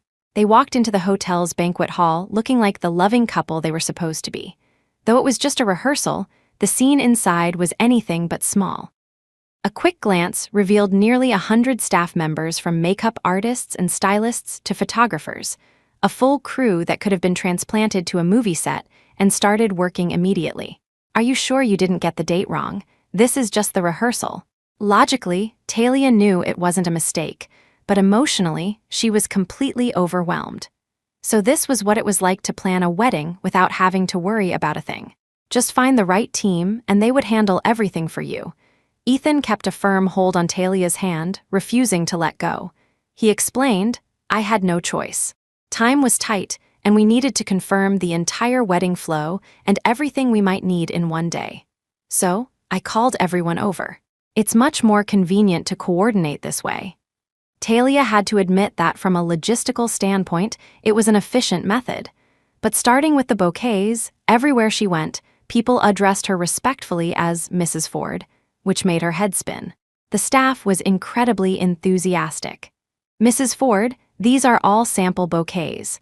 Once you've chosen one, the florist will adjust it according to your preferences and create a fresh one for you. Rows of shelves, which wouldn't look out of place in a library, were filled with all sorts of bouquets. Besides the common fresh flowers, there were also arrangements made of silk, satin, and even jeweled creations that sparkled with wealth. Talia's eyes glazed over from all the choices. She picked a small bouquet of lily of the valley and white tulips. "I think this one is nice. It's simple and elegant, I like it." The florist immediately made a note and explained, "The lily of the valley symbolizes the return of happiness, and this particular arrangement has 13 buds on each stem, which means the person holding it will be favored by fate. Mrs. Ford, you and Mr. Ford will surely have a long and happy life together." Hearing this, Talia couldn't help but smile. "I hope you're right." Perhaps this time, fate really was on her side. Talia had fantasized about her wedding before. Although the other person in her dreams wasn't Ethan, the reality was far more magical than she had ever imagined. The wedding venue was mostly set up. Once Talia confirmed her desired style, the stylists and dressmakers immediately began recommending gowns and accessories. This time, Talia was truly exhausted. She said to Ethan, "You're the one paying for this wedding, so you should have some say. Why don't you pick a dress for me? I'm fine with anything." Ethan nodded and then instructed the dressmaker, "My wife doesn't like any of these. Bring out a new batch immediately." Talia was dumbfounded. She had only been trying to be lazy, but she never expected him to interpret it that way. It was too late to stop him. The staff, with their incredible efficiency, had already wheeled away the racks and brought in new, unseen styles. The sheer variety was dizzying. In the end, thanks to the experienced makeup artist who carefully asked about her usual style, she recommended a white strapless gown with lace cutouts, and the dress was finally decided. Talia felt a wave of relief. She didn't want to waste the whole day on this. She told the makeup artist directly, "My makeup skills are very basic, so I won't give any random opinions on the styling. I'll leave it to you to create a suitable look for me." The stylist, seeing how much Ethan valued her, didn't dare to be careless. When Talia emerged from behind the curtain, she was completely transformed. Ethan stood frozen in place, not even daring to blink, his eyes slowly welling up with tears. His eyes were red. This reaction was completely unexpected. Talia, holding her skirt, approached him and asked softly, "Boss, what's wrong?" Ethan continued to stare at her, transfixed. "Boss," Talia called again. Seeing him unresponsive, as if in a trance, she ventured, "Hubby?" Chapter 17. This time, Ethan finally snapped out of his daze. He responded with a solemn yes, and once again, amidst the good-natured laughter of those around them, he took her hand as if he wanted to hold it for a lifetime. With the bride's gown settled, choosing the groom's attire was much simpler. Ethan chose a light-colored suit that complemented Talia's dress, and then continued to help her pick out high heels. He seemed to feel that everyone else's service was inadequate, so he ended up getting on one knee to help her try them on himself. Talia tried on pair after pair, but couldn't find a suitable one. She felt embarrassed and said, "How about this pair?" Ethan asked, "Do you really like these shoes, or are you just worried about troubling me?" Talia wanted to agree with the former, but her vague answer was instantly seen through. He leaned down and placed an incredibly gentle kiss on her tense instep, then said, "We're a married couple now, I'm not a stranger." With his reassurance, her heart finally settled, and she quickly picked out a pair of shoes she genuinely liked. Talia, that voice. Talia was all too familiar with it. Sean had chosen this exact moment to ruin the atmosphere. Ignoring the security guards, he rushed up to her during a moment when everyone was focused on her and said irritably, "Don't you think you've taken this act a little too far?" Talia, not expecting him to be there, frowned. "Didn't I make things clear to you?" All right, it was all to force me to marry you, right? Fine, I'll give you the official status you want. Is that not enough? Do you have to hire all these people and put on such a big show?" Do you know how much this costs? You're so thoughtless. After his self-pitying rant, Sean reached for her hand. Come on, let's go. And stop throwing these little tantrums in the future. Before he could finish, Ethan's fist connected with his face. Caught off guard, Sean staggered back, grabbing onto a sofa to keep from falling. Wiping the blood from his nose, he raged, "Who the hell are you? You dare hit me? I'm calling the cops on you." Ethan's eyes were frosty. "I'm Ethan Ford, and I'm Talia's husband. If you want to call the police, be my guest." Sean had, of course, heard the name, but he instinctively denied it. Impossible. Why would Ethan Ford marry a second-hand woman? Talia put you up to this, didn't she?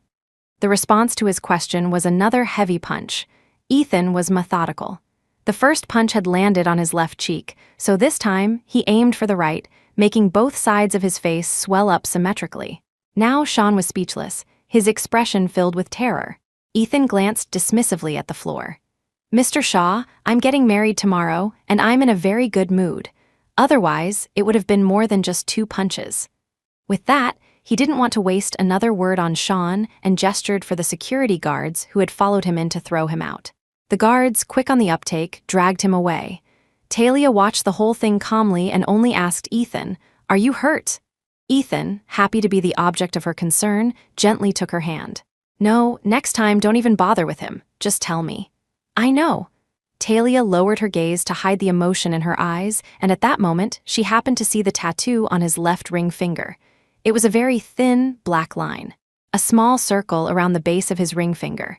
She squinted to make out the letters, murmuring, "TY, is that my initials?" Ethan flinched slightly, but he couldn't bring himself to let go of her hand. Keeping their hands clasped, he explained his past thoughts. "Loving you was my own business. I never should have disturbed your life, and I didn't want to pressure you with my power or status. When you chose Sean, I silently wished you well. But this time, you gave me a chance, so I won't let go." As he spoke, he couldn't tear his eyes away from her face, as if he could never get enough of looking at her. Meanwhile, a disheveled Sean returned home, shocking his parents. "What happened to you? Did you get into a fight?" Sean, wincing in pain, grumbled, "It's all because of Talia." After hearing his side of the story, neither of his parents thought he was wrong for showing up uninvited. Instead, they both started cursing Talia. "Why did you even go looking for her? That woman is a jinx, let her go ruin someone else's life. I told you she's not good enough for you. Just you wait, she'll come crying back to you. When she does, you make her get on her knees, beg, and slap herself 100 times, saying she's worthless." Sean, holding an ice pack to his face, thought this was going too far. "Dad, Mom, it's not that serious." His father quieted down, but his mother was relentless. "Son, I know you have a kind heart, but you can't be soft this time. To marry into our Shaw family, she needs a good background at the very least." A chairman's daughter, Sean had always thought this way. But now, listening to his mother's words, he just felt annoyed.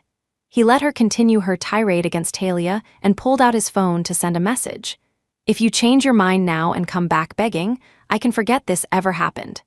He was sure that Talia would drop everything and come running back to him for these words, just to beg for his forgiveness. But the message wouldn't even send. Talia had blocked him. All he saw was a red exclamation mark. Chapter 18. Furious, Sean, in an attempt to make Talia regret her decision, went straight to the hospital to visit Clarice Hale before his face had even fully healed. Talia had been so sarcastic, wishing them a happy family. Fine, he would show her that she was the one who couldn't live without him. Without her, he would be perfectly happy and successful. Clarice was pregnant, but her pregnancy was unstable in the early stages, so she was hospitalized for observation. He would go take some pictures to show off their love. Full of confidence, Sean went to the private room he had arranged for Clarice. Just as he was about to push the door open and surprise her, he was stopped by the sound of a man's panting and a woman's mixed crying and laughing. The sound was low, but it was coming from the room, and the woman's voice was unmistakably Clarice's. Sean's temper exploded. Without a second thought, he kicked open the locked door. The loud bang attracted the attention of almost everyone on the floor. Passing nurses and patients' families were about to confront him when they saw the scene inside and gasped in shock. A crowd of onlookers quickly gathered outside the room. A naked Clarice, her face a mask of terror, scrambled to cover herself with a blanket.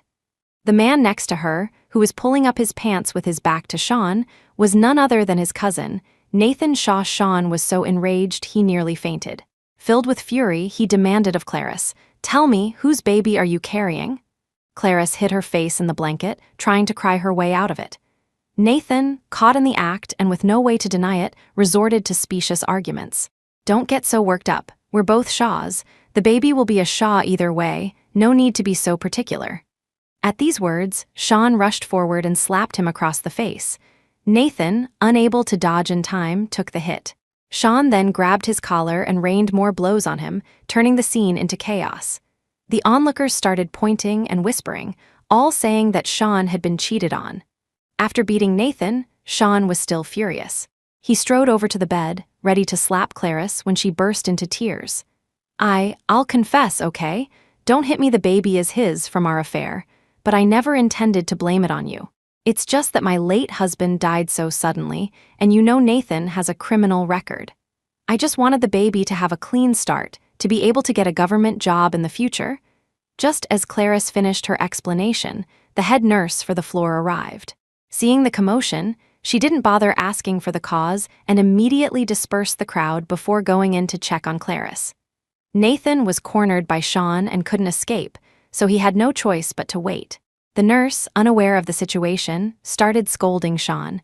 "How many times have we told you? Her pregnancy is unstable. No strenuous sexual activity. Why couldn't you control yourselves?" Sean felt incredibly wronged. He hadn't touched Clarice at all recently. She must have been with Nathan. This was more than just being cheated on. He was practically growing a forest on his head. The room was in chaos. He kicked Nathan to the ground and beat him again. That afternoon, everyone from the hospital room was taken to the police station for questioning. Nathan was quiet on the way there, but as soon as he entered the mediation room, he perked up, pointing at Sean. "Officer, I want to file a report. As my cousin, he harassed my fiancé, and when I tried to stop him, he assaulted me." Clarice immediately played along, crying, "We may not be married, but we're truly in love. Who knew he'd use his money to harass me, and even came to the hospital to beat me up today. The cheating was all a lie. Nathan and I are the real couple. She wasn't legally married to either of them, so she could say whatever she wanted." With her tears and accusations, she painted Sean as a monster. You! Sean was so angry he could vomit. He grabbed a potted plant from the table, ready to smash it over their heads. The police officer slammed his hand on the table. "What do you think this is?" "This is a police station, not a marketplace."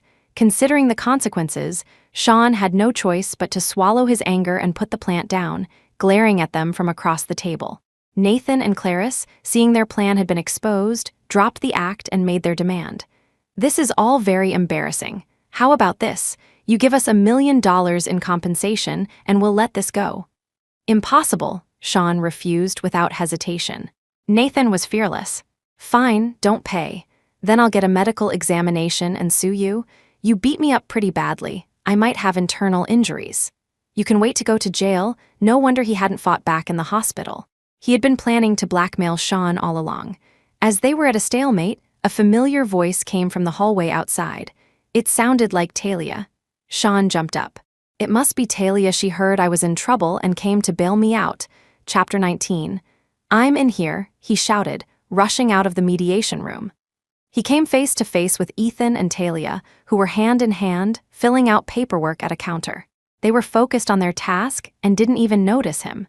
The counter was for processing changes of household registration. It was only then that Sean was forced to believe that Talia was serious. "What are you doing?" he asked, his voice full of disbelief. Ethan shielded Talia, his brow furrowed. "We're married. Of course, we need to be on the same household register. This has nothing to do with you." That last sentence stung Sean. "I don't agree," he suddenly shouted, realizing that he had mistaken a fish eye for a pearl. No one could love and support him the way Talia had. Talia continued to fill out her form, unfazed. Sean wanted to rush over and tear the form from her hands, but he was frozen by Ethan's glare, unable to move. He could only stand there, begging for Talia's forgiveness. "Talia, I was wrong. I was really wrong. Please, for the sake of our past decade together, forgive me. I promise I'll marry you this time, and I'll be completely devoted to you." As for Clarice, I'll never have anything to do with that bitch again. He spat out Clarice's name with gritted teeth, as if he wanted to tear her to shreds. Ethan sneered, exposing him. Is it that you don't want anything to do with her, or that you found out she betrayed you and came running back to prey on Talia's kindness? Sean was speechless. After a long pause, he stammered, trying to get past Ethan to plead with Talia again. Talia, come back to me. We can have a good life together. No matter what he said, Talia never once looked up at him. Ethan kept her safely behind him, not giving Sean a single chance to get close. After finishing their paperwork, the two of them left the police station, leaving him to be pulled back into the mediation room by the pursuing officer. On the way home, Talia felt an unprecedented sense of freedom. She watched the scenery fly by outside the car window, a smile playing on her lips. Ethan spoke to her gently. Are you happy today? This was what mattered most to him now. Talia nodded. Yes, I'm very happy, happier than I've ever been, but I'm still a little confused. Ethan said patiently, why don't you tell me? Maybe I can help you figure it out. I don't understand how I could have ever fallen for someone like him. They say being a love-struck fool is a sickness, and now I think that's probably true. Wasting so many years on him, it wasn't just not worth it. It was like I was on the wrong medication. Looking back, she didn't even feel pain, just a sense of revulsion. Ethan smiled. But now you have me, maybe it was a test from fate.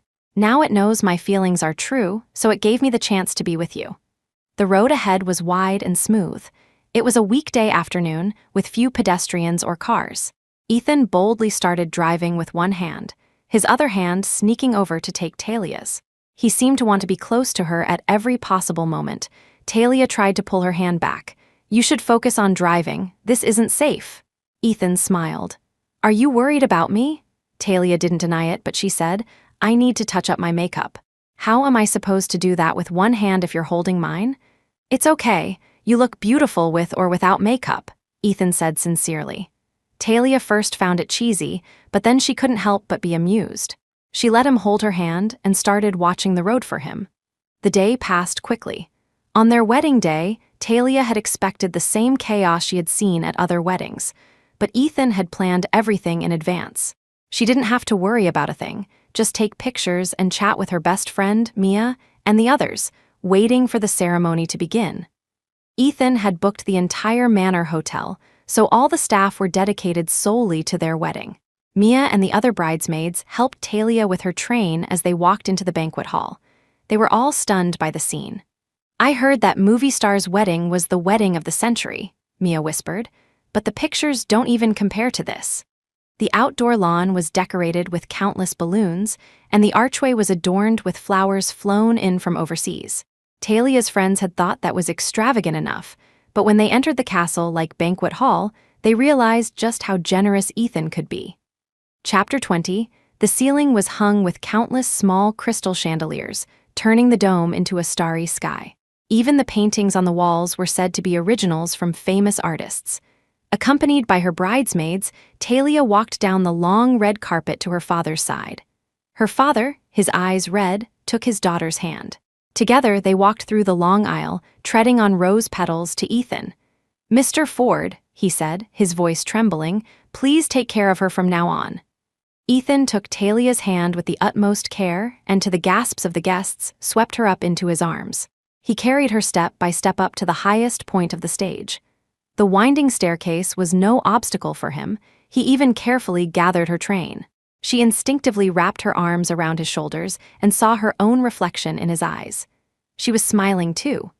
Mia and the others, enjoying the show, started cheering and hollering along with Talia's colleagues. This is too sweet. If someone posted this online, people would think it's a scene from a TV drama. Awa, this makes me want to get married. Mr. Ford, Mrs. Ford, you have to be happy forever. This wasn't Talia's first relationship, but it was the first time she had received so many blessings. Her last relationship had felt like her against the world. But this time, everyone was cheering for them, including Ethan's friends whom she had never met. When Ethan set her down, she couldn't help but whisper, "Did you do that on purpose? That wasn't in the rehearsal yesterday." Ethan gazed at her. "I was just overcome with emotion. If I could, I would hold you forever." Talia didn't speak, but the look she gave him softened undeniably. The wedding was a Western-style ceremony.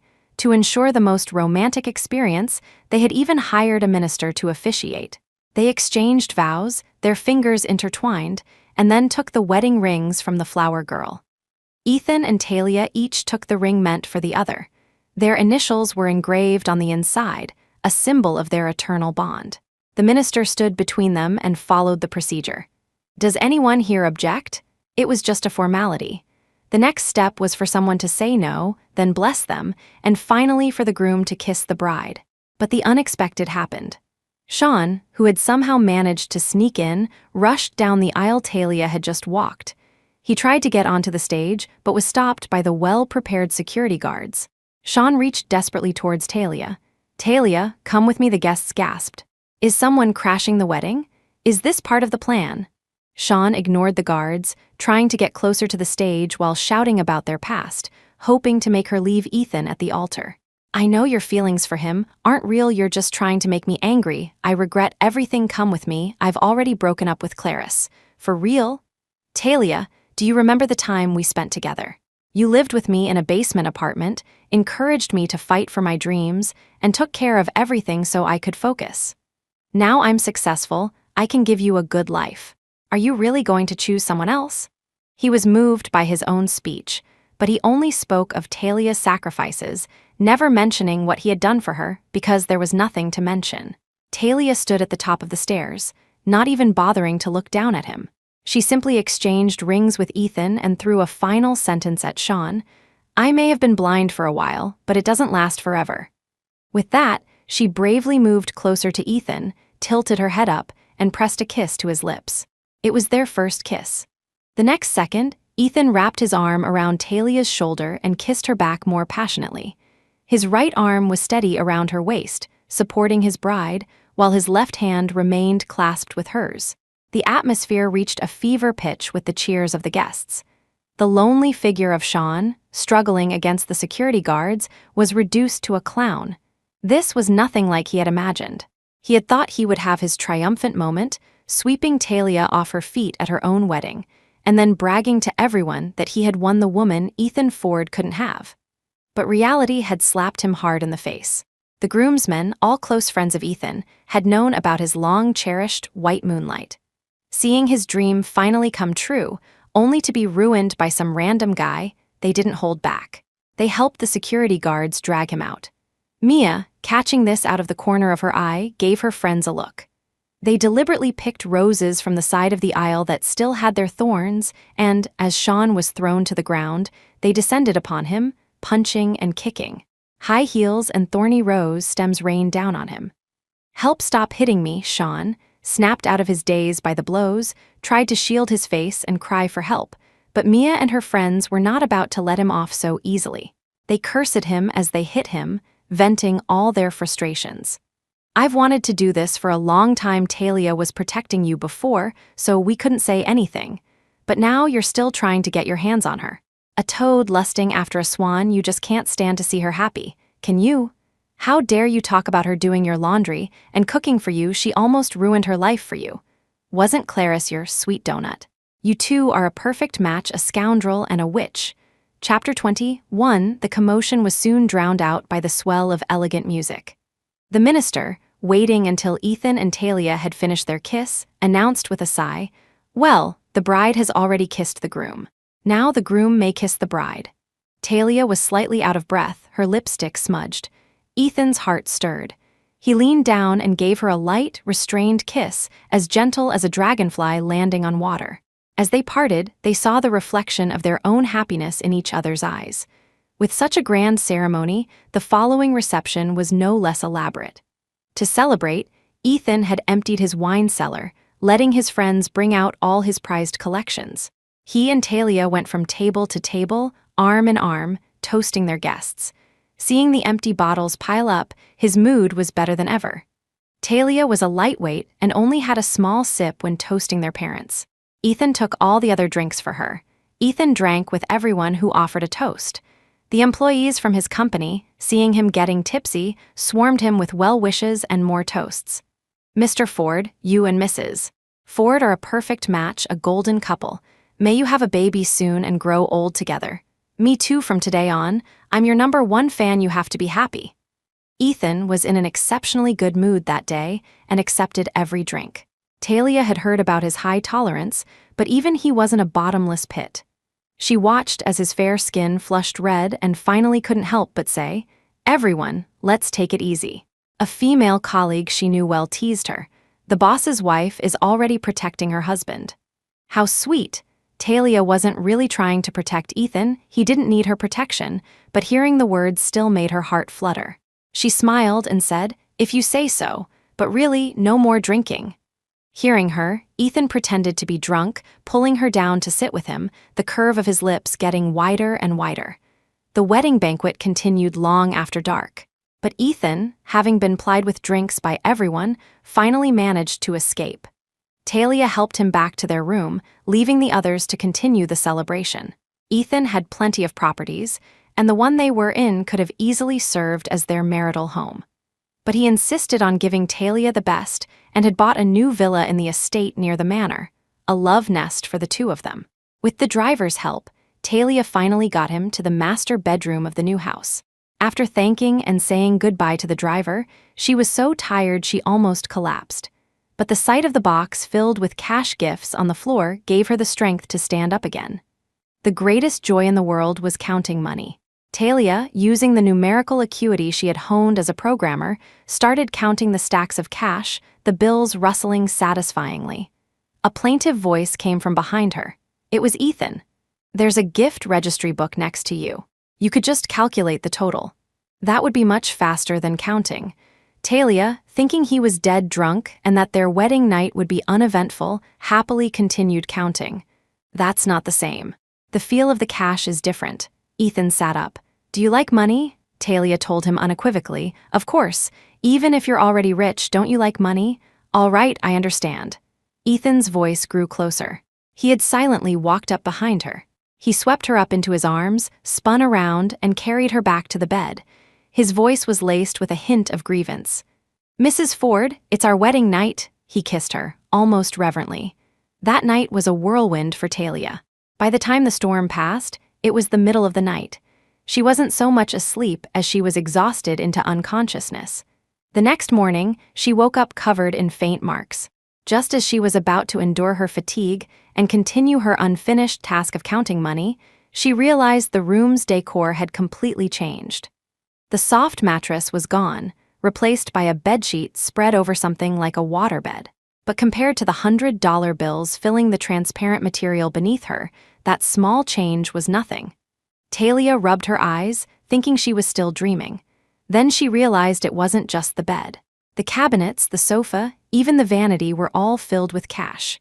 Everywhere she looked, the reddish glow of money made her dizzy. To top it all off, Ethan walked in from the doorway and added, "I only found out about your hobby of counting money last night. I was short on time and couldn't prepare more, but I've already requested a withdrawal from the bank. The manager will be sending over more cash soon." He had taken her every word to heart, even her casual remark from the night before, as if her words were law. Talia heard her own voice, faint and distant, ask, "You're not going to pave the floor with money too, are you?" "No, I won't," Ethan replied seriously. "That would be illegal, and covering it with a transparent material would make it easy for you to slip. So, I'm planning to build you a high-heel rack out of cash instead." Chapter 22, the sheer amount of money overwhelmed Talia's imagination. She wouldn't have dared to dream this big. Moved, she leaned over and hugged him, saying with genuine sincerity, "Hubby, thank you." It was the first time Ethan had seen her act so endearingly. His heart stirred and he whispered, "And how are you planning to thank me?" 3 months later, one evening, Talia came out of the bathroom with a sigh. Ethan's devotion to her was as strong as, if not stronger than, it had been when they were newlyweds. He immediately asked with concern, "Is it your period? Are you uncomfortable? I'll go make you some brown sugar water." He was, as always, spot on with his timing. Talia shook her head. "It would be better if it were my period. I think we might need to go to the hospital. Our precautions lately haven't been very effective, have they?" She was mentally prepared. To make up for the lost years, Ethan had barely let her get a full night's sleep for the past 3 months. They had used protection occasionally, but mostly they had let nature take its course. Ethan was stunned. "We'll go to the hospital right now." It was already late, and the doctors at the public hospital were off duty. So he took Talia to a private hospital that night, waiting anxiously for her to get checked. The results were a pleasant surprise. Talia was 1 month pregnant, and it was highly likely she was having twins. Ethan was overwhelmed with joy. He didn't dare to drive and called a driver instead, while he himself laughed all the way home, clutching the report. As they neared their house, he had another idea. "Let's go, we'll buy everything the babies need right now." Talia was happy about the babies too, of course, but she had to remind him, "The doctor said they're not even as big as a walnut yet. Isn't it a bit too early to be preparing all this?" Her reminder proved necessary because once the good news spread, their house was soon overflowing with baby things. Ethan was the only child of his generation in the Ford family. They had resigned themselves to having few descendants. When they learned that Talia was having twins, fulfilling the elder's dream of having both a son and a daughter, everyone from his parents to his grandparents was ecstatic. Nutritional supplements arrived in a steady stream, and the house was filled with baby clothes and supplies. Talia, sitting in the living room facing the Ford family, felt like a national treasure. Now, even a slight discomfort, let alone a headache or fever, would have her being treated like royalty. "Grandpa, isn't this a bit too much?" She took the check from the old man and was shocked to see the number of zeros after the one. It was a small fortune. Ethan's grandfather waved his hand magnanimously. "It's not much, just a little welcome gift for the babies. You just focus on taking care of yourself. Don't worry about anything else." Under the care of the Ford elders, Talia got a taste of the life of a wealthy young mistress. She was still in her first trimester, but they already had a full staff of nannies, maids, and even professional maternity nurses. Worried she might feel pressured, Ethan reassured her, "Don't worry. I'll learn how to take care of you and the babies too." 8 months later, Talia gave birth to a healthy boy and girl at the hospital. She had refused the offer of a private hospital, choosing to give birth at the city's public obstetrics and gynecology department. The environment here isn't bad either. Private hospitals were more comfortable, but their medical standards weren't as high as public ones. In case of an emergency, a transfer would be necessary, and many mothers and babies had been lost due to such delays. Talia had been happy for nearly a year, and she couldn't believe fate would be so kind to her. She had prepared for the worst. It was only when Ethan, who had been by her side, held their 2 babies for her to see that she touched their small faces and drifted off to sleep, finally at peace. Meanwhile, a drama was unfolding in the emergency room downstairs. Clarice was hysterically arguing with Sean. "Whose fault is it that I lost the baby? Wasn't it because you stormed into my room and scared me? Now the baby is gone, and I can't have children anymore. You think you can just walk away from me?" "Not a chance," Sean, unable to get away, his face red with anger, pushed her off and started cursing. "That was your and Nathan's baby, what does it have to do with me? As for why you miscarried, do you want me to tell everyone here what you did? The person who made it so you can't have children anymore is Nathan. Go after him, not me. He had been having a terrible time lately." Ever since Talia left him, not a single thing had gone right. Chapter 23. Clarice, in her hospital gown, wailed, and when she saw a crowd gathering, she expertly started playing the victim. "Nathan has already abandoned me.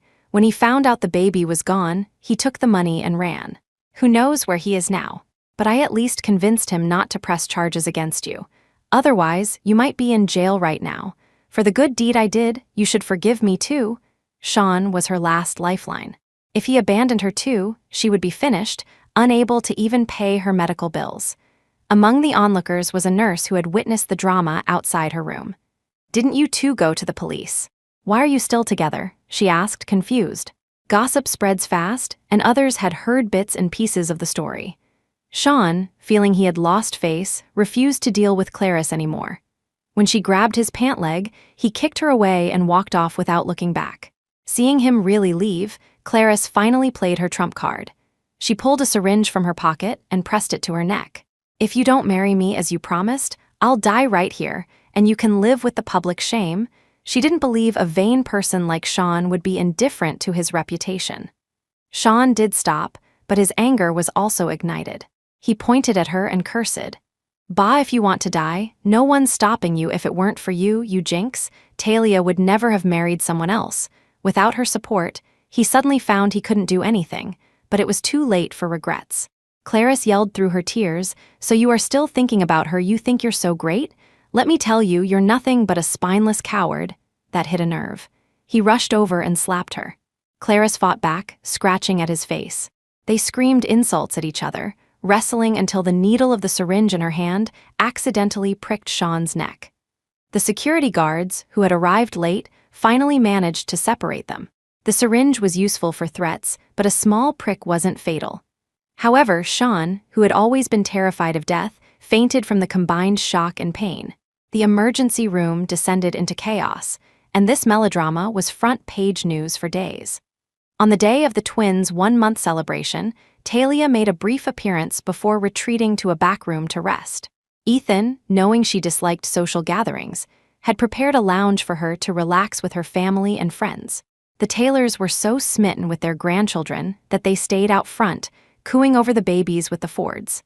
Mia, seeing an opportunity, pulled Talia onto the terrace while everyone else was distracted. "Have you seen the local news lately? You're talking about Sean, right?" Talia smiled.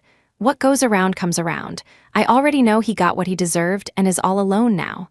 She had seen the news the day it broke. Ethan had even tried to cover her eyes, telling her not to look at such filth, not knowing that she felt no sense of victory, just a complete lack of interest. Mia grinned slyly. "You don't know the half of it. Clarice is a real piece of work. The syringe she used on Sean was stolen from the infectious waste bin at the nurse's station. All the medical waste in there is from contagious patients and was scheduled for destruction. I guess even heaven couldn't stand it anymore. The syringe she used on Sean happened to have been used by an HIV-positive patient. He was pricked in the neck, so by the time the test results came back, it was too late for the preventive drugs. Now he's lost his mind, and his snobbish parents cry every day." Talia was momentarily stunned, then simply said, "None of that has anything to do with me anymore. I don't hate them, not because I've forgiven them, but because I have my own life now." Only a year had passed, but when she thought back on her past with Sean, it felt like another lifetime. Mia studied her face, and seeing that there was truly no lingering emotion, she said with relief, "That's right. You have a husband and children now. You're in a different world from them. Just forget about all that." What had once seemed impossibly difficult was now incredibly simple.